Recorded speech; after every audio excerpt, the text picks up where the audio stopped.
Hej og velkommen til Rundt om Biler. Jeg fristes måske til at sige godmorgen og velkommen til Rundt om Biler. Jeg er kommet tidligt op.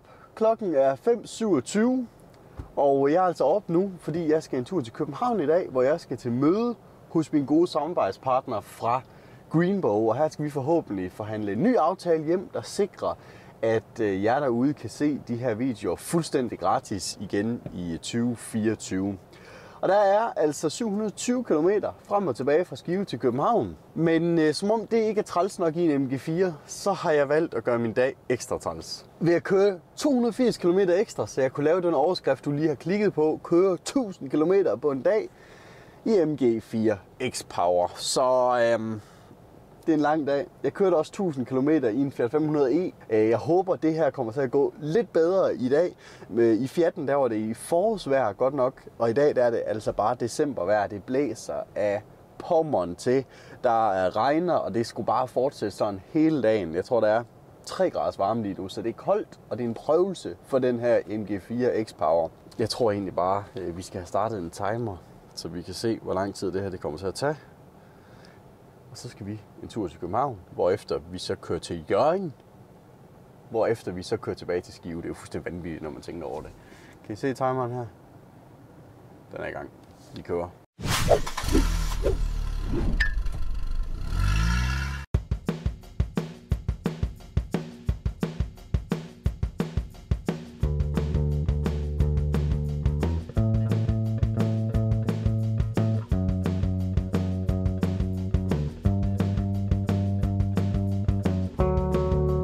Så er vi kommet på motorvejen nede ved Herning, og vi skal sige tak til dem, der har gjort den her video mulig. Og det drejer sig altså om mine faste samarbejdspartnere fra Lindholm Biler, som er med til, at du kan se alle mine videoer i den her måned fuldstændig gratis. Og så er den her video også lavet i samarbejde med min elektriske samarbejdspartner fra Greenbow. Og Greenbow, det er altså en 100% dansk ladeoperatør, som fokuserer udelukkende på hjemmeopladning. Og det betyder altså, at du hos Greenbow ikke kommer til at betale for at få udbygget det offentlige ladenetværk. Det er kun hjemmeopladning, og det er til særdeles fine priser. Både hvis du vil købe boksen, men altså også hvis du gerne vil leje boksen. Der kører man en kampagne indtil 1. januar, hvor man kan få opsat sådan en boks for 990 kroner. Det er altså meget, meget billigt. Og så er der også mulighed for at få en elaftale med hos Greenbow, hvor du kan få strømmen til indkøbspris. De fleste husstande omkring fordobler deres elforbrug, når at de får sig en elbil. Så det er altså ikke helt uvæsentligt, om man får strømmen til en god pris eller ej, men det gør man i hvert fald hos Greenbow. Jeg har lagt et link til deres hjemmeside hernede i beskrivelsen, så tag og klik på det, og tag og kom ind og kig nærmere på deres produkt. Det er et super fint tilbud, de har derinde. Hvis vi skal snakke lidt nærmere om MG4 X-Power, så er det her jo en elbil, der i virkeligheden ikke handler om at køre langt. Den her bil her er bygget med det fokus, at den skal have vanvittigt meget performance for pengene. Og det skal jeg da også love jer for, at man får. Det er 435 hestekræfter, 0-100 på 3,8 sekunder til 299.999 kroner. Jeg forestiller mig egentlig, at det er flest hestekræfter for pengene nogensinde i Danmark. Så det er jo en imponerende bil på det område. Hvad angår en langtur, og hvad angår, hvor god en elbil det er, der er det måske ikke helt foran. Den har en WLTP-rækkevidde på 385 km, og det får man fra et batteri på 61,7 kWh netto. Den har firehjulstræk, det vil sige, at den bruger noget strøm. Bilen kan faktisk frakoble den forreste elmotor, så den er rent baghjulstrukken, når man ikke har brug for kræfterne fra forhjulene.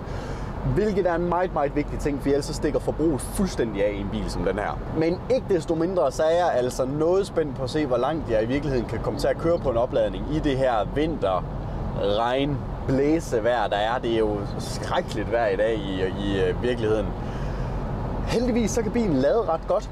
140 kW DC kan bilen modtage, og så kan den altså gå fra 10 til 80% på kun 26 minutter, hvilket er rigtig fint for en bil i den her prisklasse, og for en bil med et batteri på den her størrelse. Så lad os komme afsted. Jeg håber, vi kan nå til Odense, inden vi skal lade første gang. Så er vi kommet til Odense, hvor vi har fået sat MG'en til strøm her. Vi kommer herhen med 17% strøm, og nu lader den altså med 120 kW, hvilket er ret imponerende. Jeg kørte fra Skive af med 98% strøm i morges, og så kører vi til Odense 200 km, og så er vi nede på 17%. Det er en lang dag, jeg har forude, kan jeg godt mærke, fordi at man kan sige, det er jo ikke fordi, jeg kan lade op til 100% nu, sådan at jeg igen har de samme antal kilometer. Nu trækker jeg den formentlig fra ved omkring 80% igen, og så har jeg måske en realistisk rækkevidde på måske 170 km i stedet for. Og så ved jeg godt, det har intet at gøre med bilen her, eller den her video for så vidt, men det er jo fuldstændig vanvittigt, så dårlige vejafstritninger vi har i Danmark langs motorvejsnettet. Det er helt sindssygt. Sådan en dag som i dag, hvor der er mega mørkt, der er vådt, jamen det er helt ærligt nogle gange svært at se, hvor striberne er. Da jeg skulle køre af her ved Odense, jeg var nærmest i tvivl om, hvor afkørslen var. Det er altså for ringe, at man i et land som Danmark ikke kan have ordentlige vejafstribninger langs motorvejsnettet. Og det er ikke bare her, jeg har lagt mærke til det. Det er mange steder, hvor at når det først bliver mørkt og vådt, jamen så må man prøve at gætte sig lidt til, hvor motorvejen den er, og man kører i den rigtige bane. Det kunne man nok godt sådan lige stramme lidt op på. Så er vi ved at have fyldt 70% på her. Den næste lader, vi skal lade på, det er Køge.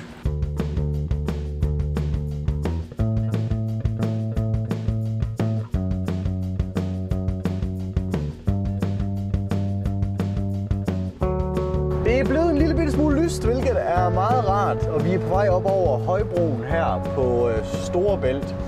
Og her synes jeg, det er på sin plads at snakke lidt om, hvordan det har været at køre den her MG4 indtil nu, og ikke mindst softwaren i den her bil. Fordi kører man på langtur i en Tesla eller en Polestar for eksempel, jamen så indtaster du bare der, hvor du skal hen i navigationsanlægget, og er det længere væk end det, du har rækkevidde til, jamen så fortæller bilen dig først og fremmest, hvor du skal lade, men også hvor meget strøm du har, når du kommer frem, og hvor lang tid du så skal lade der for at nå frem til din destination. Altså, så kan man mere eller mindre slå hjernen fra og bare køre.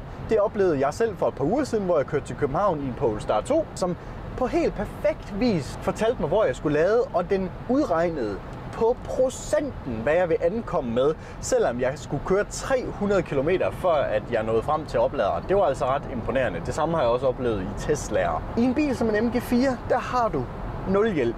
Som i 0 hjælp. Du kan indtaste lige, hvad du har lyst til inde i navigationssystemet, og bilen kommer ikke til at hjælpe dig 2%. Så du ender med at skal sidde og enten forberede turen på forhånd, eller sidde og gætte dig frem til, hvor du kan lade. Måske endda i en teoretisk verden vil nogen sidde med telefonen, mens de kører for at finde ud af, hvor de kan lade. Og du aner altså ikke, hvor langt du kan komme. Da jeg satte mig i den her bil i morges, der stod der, at jeg kunne køre 355 km, før jeg skulle lade med 98% strøm. Og Joachim Stender, han blev statsminister, før at den her bil, den kan køre over 350 km på motorvej i vintervejr. Det vidste jeg allerede der. Og ganske rigtigt, de her 355 km forsvinder så hurtigt. Altså det er helt vildt. Fuldstændig uproportionelt i forhold til, hvor mange kilometer jeg kører. Så der skal jeg sidde og finde ud af der. Gæt mig frem til, regne lidt ud med forbrug. Hvad kommer jeg egentlig frem med? Hvor kan jeg komme hen? Det er så irriterende, og det er et stressmoment på en lang tur, som den jeg kører på her, at jeg ikke bare kan køre og slappe af og lade bilen gøre tingene for mig. I og med, at der heller ikke er navigationshjælp i den her bil, så kan navigationsanlægget heller ikke forvarme til en oplader. Men her har man så faktisk en manuel knap inde i infotainmentsystemet, hvor man simpelthen bare trykker, og så begynder bilen at prækonditionere batteriet, så den har den rette temperatur til at lade. Meget analogt, men jeg kan egentlig godt lide det, for så er man selv sådan lidt herre over det.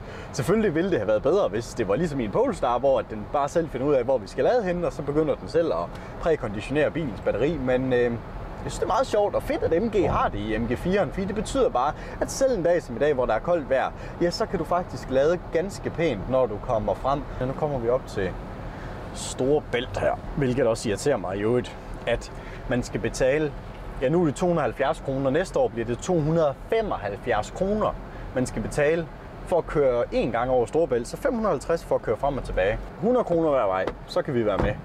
Men 550 kroner efter skat, jeg synes faktisk er en del penge.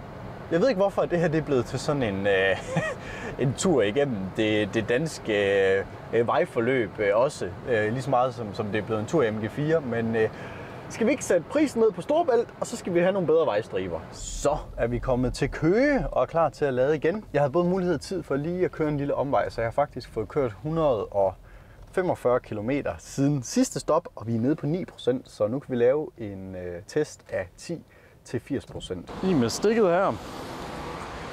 Og så skal vi til at lade på raketten.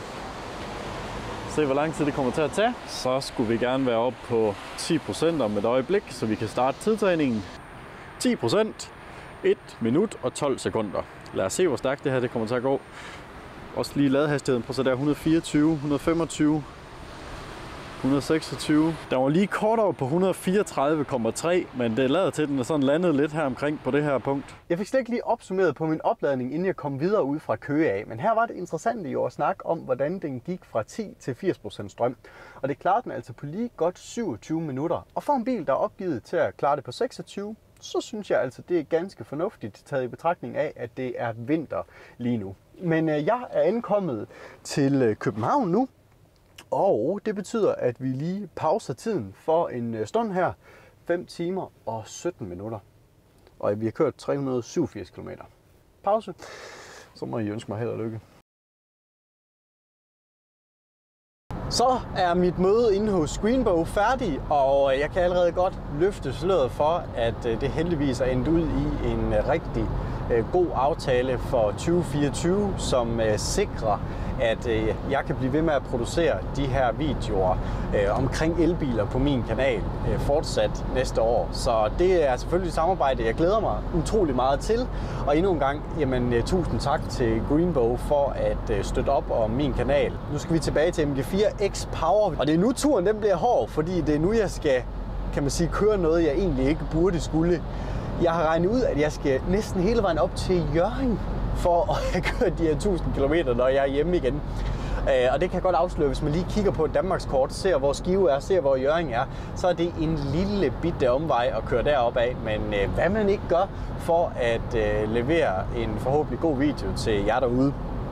Jeg lavede som sagt i Køge, jeg har lavet i Odense, og nu er jeg altså på vej mod det fynske land, hvor at Nyborg står for skud den her gang. Jeg får rigtig set de danske motorvejsbyer, hvor at der også er mulighed for at få lidt strøm på. Helt generelt set omkring Storebæltsbroen er der ret gode muligheder, omkring Lillebælt er der ret gode muligheder for at få strøm på. Helt generelt set vil jeg faktisk sige, at man i Danmark har rigtig godt styr på det med lynopladning. Der er masser af lynladere rundt omkring, så det er jo dejligt at se, at der er lidt forskellige muligheder for de danske forbrugere. Jeg er egentlig positivt overrasket over langturen i MG4 indtil nu. Jeg havde altså regnet med, at det ville have et højere forbrug. Nu ved jeg godt, at jeg havde vendt at køre ind i København og sådan nogle ting, men 24,1 kWh per 100 km er vi på i øjeblikket. Og det giver faktisk en realistisk målt rækkevidde på 256 km med den kørsel, jeg har haft i dag. Det er ret imponerende. Det skal også siges, det er faktisk ikke ret meget tiden. Jeg har kørt 130 km i timen. Jeg har været lidt påpasselig, fordi jeg kender ikke rigtig den her bil så godt, og den her tæller her, der viser, hvor mange kilometer jeg er tilbage, er sådan rimelig utilregnelig, bliver jeg nødt til at sige. Det betyder bare, at det kræver lige, at man kender sin bil, før at man tør sådan rigtig sats på, hvor langt man lige helt kan komme. Der har jeg sådan lige bliver nødt til lige at regne lidt buffer ind. Jeg synes, jeg er begyndt at lure den lidt bedre, så jeg forhåbentlig kan køre den lidt længere ned i strøm. Men den her gang, der passer det så bare ikke ret godt. Altså, der er Nyborg, det er måske sådan lige 20 km for tidligt, men til gengæld så Odense. Det er sådan lige på det sene. Så vi lader lidt tidligt og tager det med. Ja, klokken den er også ved at nærme sig 13.49, og jeg har altså ikke fået frokost endnu. Det er altså ved at være noget over tid for en sulten midtjyde som mig. Og så er det jo det store spørgsmål melder sig. Hvad skal man have til frokost? Folk, der før har opladet elbiler langs det danske motorvejsnet, vil vide, at det jo nærmest ikke er til at sparke sig frem for fastfoodkæder rundt omkring med det ene og det andet. Så det er jo lige før, man simpelthen bliver nødt til at kalkulere med, at man tager på i vægt, når man får sådan en elbil her. Fordi du ender bare med at sidde og spise de der forbandede burger, når du sidder og lader. Men ikke i dag. Jeg har smurt madpakker. 3 rugbrødsmadder har jeg smurt hjemmefra. Jeg tror ikke, jeg har smurt en madpakke i 4 år. Men man bliver nødt til at gøre et eller andet for at holde den slanke linje, ikke?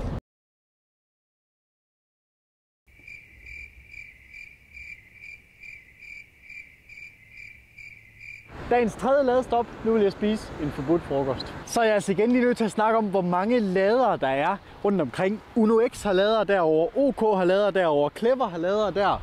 Og på den anden side her, der har Ionity opladere. Så langt sådan de centrale dele af det danske motorvejsnet, der er bare ingen problemer med lynopladning længere, oplever jeg.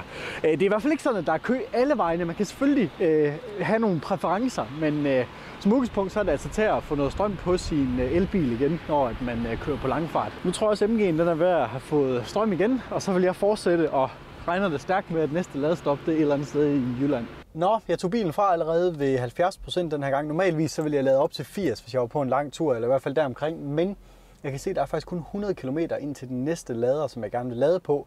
Og der er faktisk lidt for langt hen til den næste. Og et incitament for at tage den her MG4 fra lidt før man måske ellers vil gøre, det er, at den har en lidt sjov ladekurve. Fordi den lader rigtig, rigtig flot op til omkring 52% strøm, og så falder den faktisk ret markant ned lige pludselig til omkring en 60-70 kW. Så hvis man virkelig vil køre den her bil så optimalt som overhovedet muligt, ja, så skulle man jo i virkeligheden tage den fra der ved omkring 50%. Men der er heller ingen tvivl om, det heller ikke kan være en god løsning. Måske fordi hvis du nu skal ind og lade, så skal du af motorvejen, du skal ud af bilen, du skal sætte stikket i. Alle de her ting, det tager bare lige nogle minutter, hver gang du skal lade i ren spildtid. Og så kan man jo også risikere, hvis man ikke kører et sted som hernede ved Nyborg, Middelfart osv., at der kan være kø ved laderne. Så skete det, som man helst ikke gider, når man kører langfart i elbil. Kø til lader. Selvfølgelig lidt træls. Og så kan man måske godt spørge om, hvorfor kører du ikke et andet sted hen og lader, Jesper? Og det forholder sig simpelthen sådan, at den bil, jeg kører i her, altså presbilen, der medfølger en ladebrik, som virker hertil. Og derfor så vil jeg selv sagt gerne lade lige her. Nu er der heldigvis 2 biler, der kører herovre, så nu kan de her 2, det er faktisk fuldstændig identiske Enyaqs, få noget strøm. Og så mangler vi bare den her Tesla foran. Ikke alligevel, så har vi BMW'en, han kører så bare et andet sted hen. Når man skal køre 1000 km på en dag i en MG4, så har man ikke rigtig hverken overskud eller lyst til at holde her. Og oven i det, så er der så et stik, der heller ikke virker nu. Så happy days. Så efter at have ventet i 23 minutter, har vi fået stikket i bilen, og vi lader igen. Men det er jo i virkeligheden tilsvarende til næsten et helt ladestop i ren ventetid. Så det er selvfølgelig træls, når det forholder sig sådan, men ja, jeg kunne selvfølgelig også bare have ladet være med at være en fedt røv, og så køre det et eller andet sted hen, men der plejer ikke at være ret lang kø. Ja, lige nu der er jeg godt nok træt af at køre på den her tur. Der er 380 km tilbage, og nu er jeg rendt ind i flere problemer og holder lader der ved den der lader. Og den leverer ikke det strøm, den skal. Max peak på omkring 568 kW ligger den der imellem. Og så da jeg når til 50%, jamen, så siger noget en eller anden lyd, og så virker laderen ikke mere. Den står bare på sådan en hvid skærm, og nu må jeg så køre videre og har fundet en alternativ oplader. Sådan lidt halvvejs derimellem, hvor jeg egentlig gerne ville have været henne. Så nu er vi på vej op til Randers Store Center, ikke? Hvor vi skal have noget juice på, og nu begynder det at regne. Meget mørke skyer. I kan også se, nu er det blevet mørkt, sådan helt generelt set. Ja, klokken den er 16 nu. Jeg kørte klokken 5 i morges. Der har været stadig 11 timer, og jeg har kørt 620 km. Og jeg har holdt møde, måske sammenlagt i 2 af timerne, ikke? Så jeg har været stadig 9 timer for at køre 620 km. Og så er der måske nogen, der har en holdning til at sige, at jeg skulle have lavet 10 minutter mere der, eller 10 minutter mindre der, og jeg skulle have kørt den længere ned af det ene og andet og tredje. Men når man er sådan afsted sådan en dag her, så skal det heller ikke fylde mere planlæg og regn og alt det her. Det er sådan set det, jeg synes, der kan være lidt irriterende ved at køre elbil. Jeg kan rigtig godt lide elbiler, og skulle jeg ud og købe en ny bil i dag til 350-400.000 kroner, jamen så havde jeg valgt en elbil. Men der er altså heller ikke altid nogle helt bøvlfrie ture, når man kører i sådan en bil her. Det har jeg alligevel aldrig prøvet at holde og tanke diesel på, og så da tanken var halvt fyldt, så lige pludselig virkede dieselpumpen ikke mere. Jeg må lige tage en tår cola og trække vejret, fordi den her dag den er ikke slut endnu.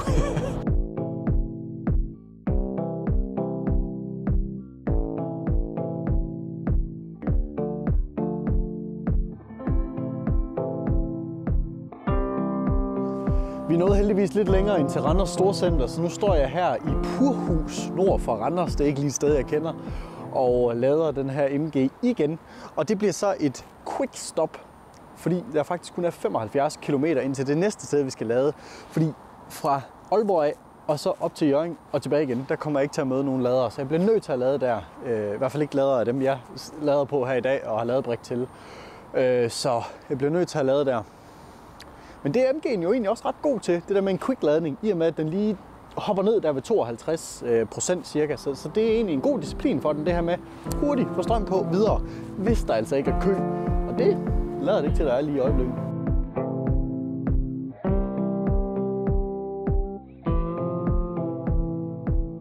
Ja, så kører vi her op ad E45, nordgående retning. Klokken den er 17.57. Jeg kørte hjemmefra klokken 5 i morges.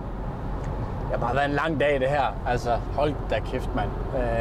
Jeg har stadig 240 km tilbage næsten. 2 opladninger i hvert fald, fordi at opladningerne er placeret lidt skørt heroppe. MG4 har jeg kørt i hele dagen nu jo efterhånden, og danner mig et godt indtryk af, hvad det her det er for et køretøj. Komfortniveauet er okay. Støjniveauet synes jeg er relativt højt herinde, men jeg sidder faktisk godt i de her sæder, og til trods for, at det her det er sportsvarianten, ja, så er det ikke sådan, at undervognen er ubehagelig i længden, synes jeg faktisk. Assistenssystemerne er stort set ubrugelige i den her bil på nær den adaptive fartpilot. Den virker sådan, man kan bruge den, men jeg har faktisk slået den fra, når der har været lidt tæt kørsel, fordi at enten når den er i den indstilling, hvor den kører aller tættest på, så synes jeg faktisk, at den er alt for aggressiv, og det giver sådan en mærkelig hakkende kørsel. Og til gengæld, hvis du så spoler den langt ud, jamen så synes jeg sådan set bare, at den er alt for tøvende.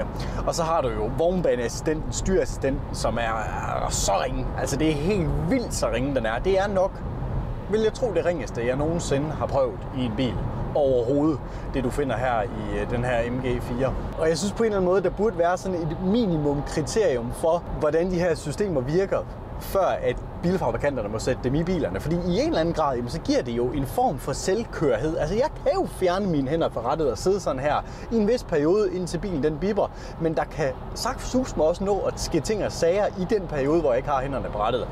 Så jo, det er alt for ringe i MG4. Det er der slet ingen tvivl om. Alt det her med forbrug, hvor lang tid vi har opladet, alle de her ting, det opsummerer vi til allersidst i videoen. Bare lige så I ved, det skal nok komme. Så er vi ved laderen i Aalborg. Og det er vores anden sidste ladestop. Her skal vi lade op til at skal køre 130 km. Det er nu, hvor vi skal op til Hjørring, vende rundt.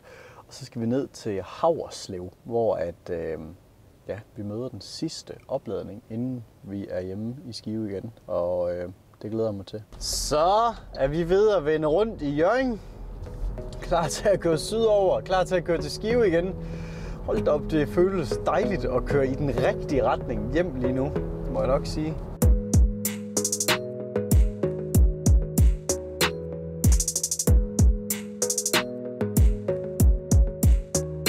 Dagens sidste ladestop.